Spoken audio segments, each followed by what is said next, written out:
Guys, welcome back to my channel. എന്തൊക്കെയുണ്ട് വിശേഷം? എല്ലാവരും സുഖമായിട്ടിരിക്കുന്നു. ഞാൻ കുറേ നാളായിട്ട് വിചാരിക്കുവാണ് ടാറ്റു ചെയ്യണമെന്ന്. എനിക്ക് ഭയങ്കര ഇഷ്ടമാണ് കേട്ടോ ടാറ്റു. എന്താണെന്നറിയത്തില്ല, എനിക്ക് ഭയങ്കര ഇഷ്ടമെന്ന് വെച്ചാൽ ഭയങ്കര ഇഷ്ടമാണ്. അപ്പോൾ കുറേ നാളായിട്ട് പ്ലാൻ ചെയ്യുന്നു ടാറ്റു ചെയ്യണം.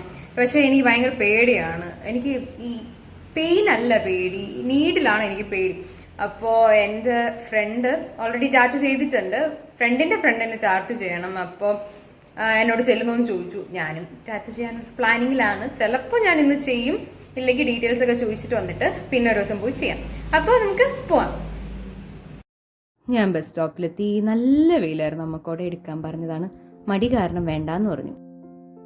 ഞാൻ കുറച്ച് നേരത്തെ എത്തുമെന്നാണ് തോന്നുന്നത്. അവരിതുവരെ എത്തിയിട്ടില്ല. ഞാൻ 10-20 മിനിറ്റ് ആയിട്ട് ഇവിടെ പോസ്റ്റ് ആയിട്ട് നിൽക്കുവാണ്. ഇതുവരെ എത്തിയിട്ടില്ല അവര്. ഫൈനലി അവരിതേ എത്തിയിട്ടുണ്ട്. 10 മണിക്ക് കറക്റ്റ് ആയിട്ട് എത്തിയല്ലോ. ഇപ്പൊ മണി എത്രയായി? കുറച്ചല്ലേ ലേറ്റ് ആയുള്ളൂ. College senior advocate Ricky. ഇത് റിക്കി ചേട്ടന്റെ ഫ്രണ്ട് ജിതിൻ ചേട്ടൻ. ചേട്ടന് ടാറ്റു ചെയ്യാൻ വേണ്ടിയിട്ടാണ് കേട്ടോ വന്നത്. ഇത് റിക്കി ചേട്ടന്റെ വേറൊരു ഫ്രണ്ട് ക്രിസ്റ്റി. ഇതാണ് ടാറ്റു ആർട്ടിസ്റ്റ് ജോർജ് ചേട്ടൻ. ചേട്ടൻ നല്ല ഫ്രണ്ട്ലി ആയിരുന്നു കേട്ടോ. നല്ല സീരിയസ് ആയിട്ടുള്ള ഡിസ്കഷൻ ആണ്. ഏത് ഡിസൈൻ ചെയ്യണം എന്നുള്ള കൺഫ്യൂഷനിലാണ് ജിതിൻ ചേട്ടൻ. അത്യാവശ്യം നല്ല ടൈം എടുത്തിട്ടാണ് കേട്ടോ ഞങ്ങൾ ഡിസൈൻ സെലക്ട് ചെയ്തത്. റിക്കി ചേട്ടനും ഞാനും സെയിം കോളേജിലായിരുന്നു. പക്ഷെ ഫസ്റ്റ് ടൈമാണ് കേട്ടോ ഞങ്ങൾ കാണുന്നത്. വീഡിയോ എടുക്കുന്ന കണ്ടപ്പോൾ ഓവർ ക്യൂട്ട്നെസ് വാരി ഇടുവാണ് റിക്കി ചേട്ടൻ. എൻ്റെ എല്ലാ വീഡിയോയ്ക്കും കമൻറ്റ് ചെയ്യുന്ന ആളാണ് കേട്ടോ റിക്കി ചേട്ടൻ. അപ്പോൾ ഈ വീഡിയോയിൽ ചേട്ടനെ മാത്രം ഫോക്കസ് ചെയ്യണമെന്ന് എന്നോട് നേരത്തെ പറഞ്ഞിട്ടുണ്ട്. ബാക്കി 2 പേര് അവിടെ ഇരുന്ന് തകർത്ത് ഡിസൈൻ സെലക്ട് ചെയ്യുവാണ്. കുറച്ച് കഴിഞ്ഞപ്പോൾ ക്രിസ്റ്റി ചേട്ടനും കൂടെ ജോയിൻ ചെയ്തിട്ടുണ്ട്. ഞാൻ വീഡിയോ എടുക്കുന്നതിൻ്റെ ശ്രദ്ധയിലായിരുന്നു. ഒരു ആർട്ടിസ്റ്റിനെ കോണ്ടാക്ട് ചെയ്യുമ്പോൾ ഈ ചീപ്പ് ബാർഗെയിനിങ്ങും അതുപോലെ തന്നെ ഈ റേറ്റ് കമ്പാരിസണും ഒക്കെ അവോയ്ഡ് ചെയ്യാൻ ശ്രമിക്കണം. ബിക്കോസ് ഓരോ ആർട്ടിസ്റ്റും അവരുടെ കഴിവിനും എക്സ്പീരിയൻസിനും അനുസരിച്ചിട്ടാണ് റേറ്റ് ചാർജ് ചെയ്യുന്നത്. നല്ല ടൈം എടുത്തു കേട്ടോ. ഒരു ഹാഫ് ആൻ അവറിൽ കൂടുതൽ എടുത്തായിരുന്നു ഞങ്ങൾക്കൊന്ന് ഡിസൈൻ ഫിക്സ് ചെയ്യാൻ. ഇതാണ് ചേട്ടന് വേണ്ടി ഡിസൈൻ ചെയ്ത ടാറ്റു. കുറേ പേര് ചോദിക്കുന്ന കാര്യമാണ് ആർട്ടിസ്റ്റ് എന്താണ് ഇത്രയും റേറ്റ്സ് വാങ്ങിക്കുന്നത്.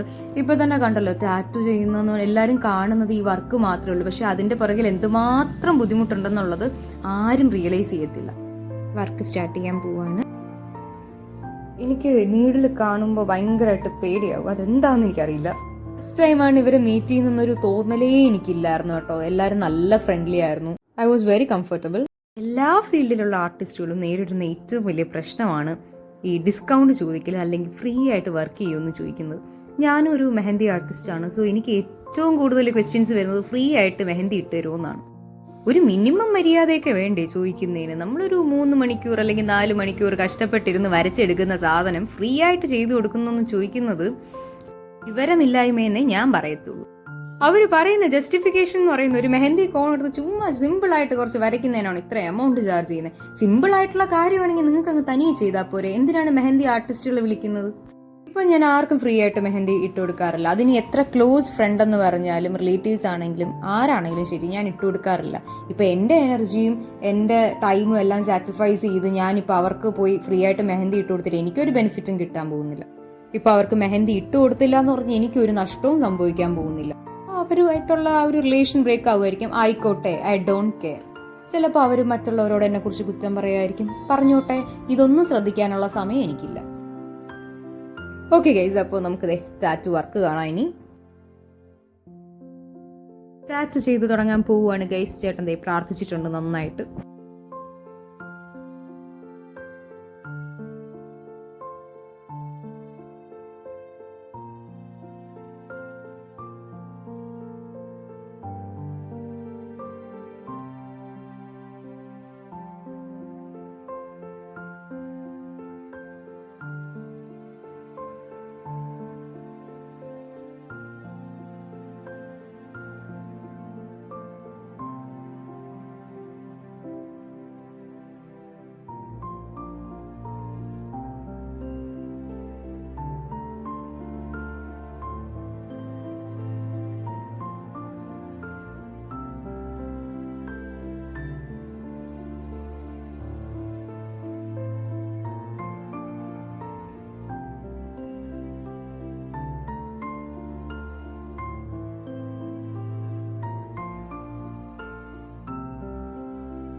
ഒരാളിവിടെ മുടിയൊക്കെ സെറ്റാക്കി വെക്കുന്നുണ്ട്, ഫോട്ടോയ്ക്ക് പോസ് ചെയ്യുന്നതാണ് കേട്ടോ, വീഡിയോ ആണെന്ന് അറിയത്തില്ലായിരുന്നു.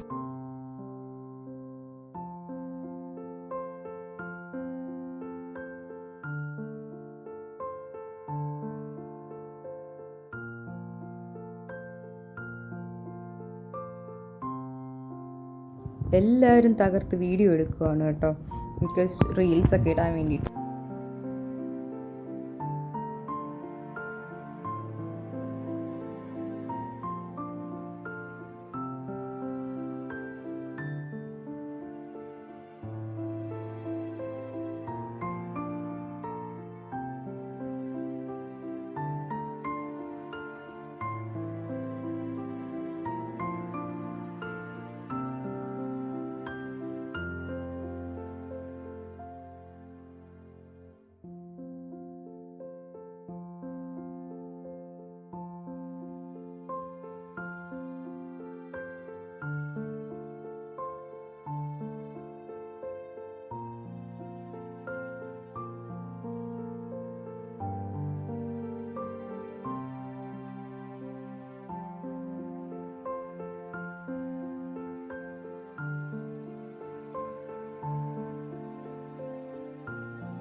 കുറേ നാളിന് ശേഷം ഞാൻ എൻജോയ് ചെയ്തൊരു ദിവസമാണ് കേട്ടോ ഇന്ന്. സാധാരണ എല്ലാവർക്കും ന്യൂ ഇയർ ബിഗിനിങ് ഒക്കെ അടിപൊളിയായിരിക്കും കേട്ടോ, എനിക്കും അതുപോലെ തന്നെ ആയിരുന്നു. അപ്പോൾ ഞാൻ വിചാരിച്ചു ഈ വർഷം മൊത്തം അടിപൊളിയായിരിക്കും. പക്ഷേ കുറച്ച് കഴിഞ്ഞിട്ടാണ് ഞാൻ റിയലൈസ് ചെയ്തത് എനിക്ക് ന്യൂ ഇയറിൻ്റെ ബിഗിനിങ്ങിൽ 8ന്റെ പണിയാണ് കിട്ടിയതെന്ന്. അത് പണിയാണെന്ന് റിയലൈസ് ചെയ്യാൻ കുറച്ച് സമയം എടുത്തു. അതിൻ്റെ ഹാങ് ഓവറിലാണ് ഞാൻ ഇപ്പോഴും. പക്ഷേ ഇന്നത്തെ ഈ ഒരു ദിവസം ഞാൻ ഒരുപാട് എൻജോയ് ചെയ്തു. അതങ്ങനെയാണ് ഗൈസ്, നമുക്ക് ഏറ്റവും ക്ലോസ് ആയിട്ടുള്ളവരായിരിക്കും നമുക്ക് പണി തരുന്നത്. പക്ഷേ ഒരു പരിചയം ഇല്ലാത്ത സ്ട്രേഞ്ചേഴ്സ് ആയിരിക്കും നമ്മളെ ഏറ്റവും കൂടുതൽ ഹെൽപ്പ് ചെയ്യുന്നത്.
നമ്മളത് കടേശൊന്നും പറഞ്ഞു കണ്ടിട്ട് ചോദിക്കുക നിങ്ങളൊക്കെ ഷോർട്ട് ഫിലിമിലൊക്കെ അഭിനയിച്ച പുള്ളിയല്ലേ സീരിയസ്ലി എന്നിപ്പോ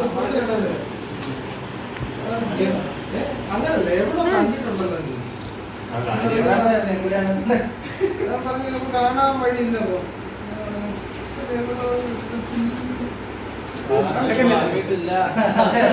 അതെ റിക്കി ചേട്ടന് ഫാൻസ് ആയി.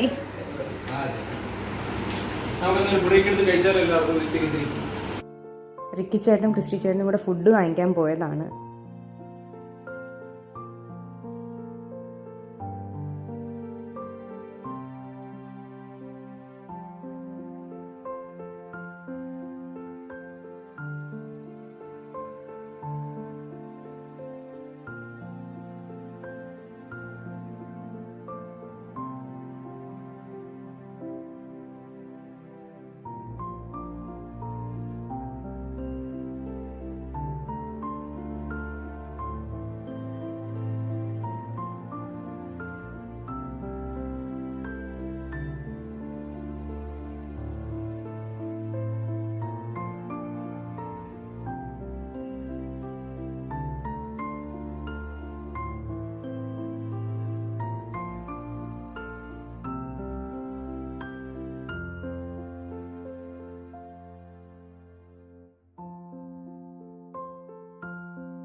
ഇത് അത്യാവശ്യം നല്ല ലെങ്തി ആയിട്ടൊരു വ്ളോഗാണ് ഗൈസ്. സോ അത് 2 പാർട്ടായിട്ട് ഞാൻ ചെയ്യാം.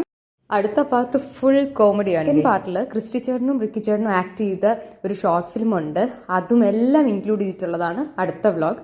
സോ പാർട്ട് 2 വേണ്ടവർ കമന്റ് ചെയ്യണേ. അപ്പോൾ ഇത്രയേ ഉള്ളൂ ഇന്നത്തെ vlog. Thank you so much for watching.